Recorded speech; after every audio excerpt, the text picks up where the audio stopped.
I can't. Why did I lose the word? Concealment. Sorry.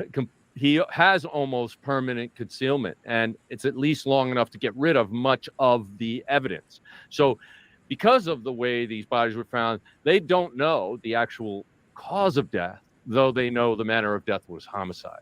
So that helped him forensically. So we put his forensic sophistication at pretty high, and his criminal sophistication is fairly high.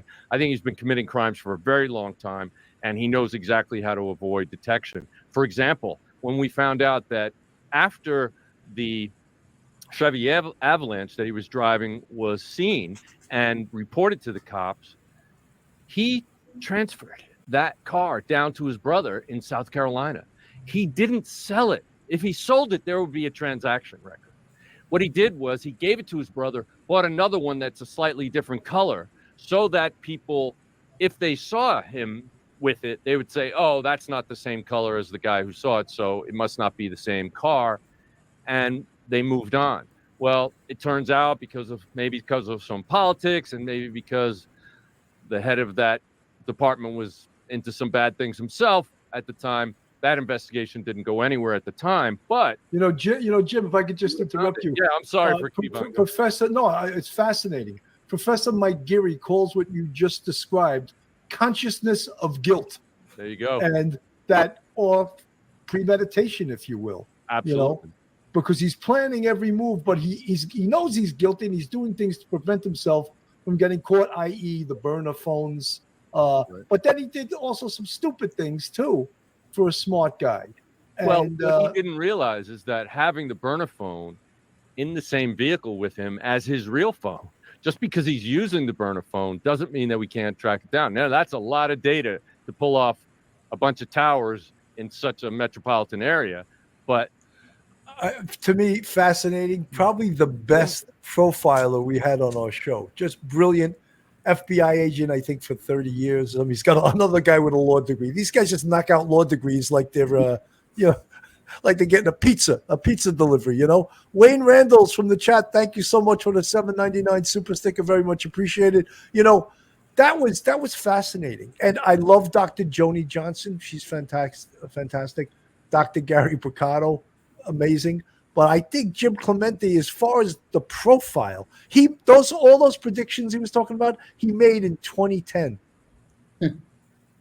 All of them. So he predicted all of this stuff in 2010. It was almost perfect. There's almost nothing he missed about Rex Heuermann. And basically it's because he trained at Quantico in the behavioral analysis school for I don't know how many years, but he became one of the top FBI serial killer analysts. Dr. Debbie, one day we'll say that about you. Thank you. But it was terrific. And again, a lot of solid, substantive information.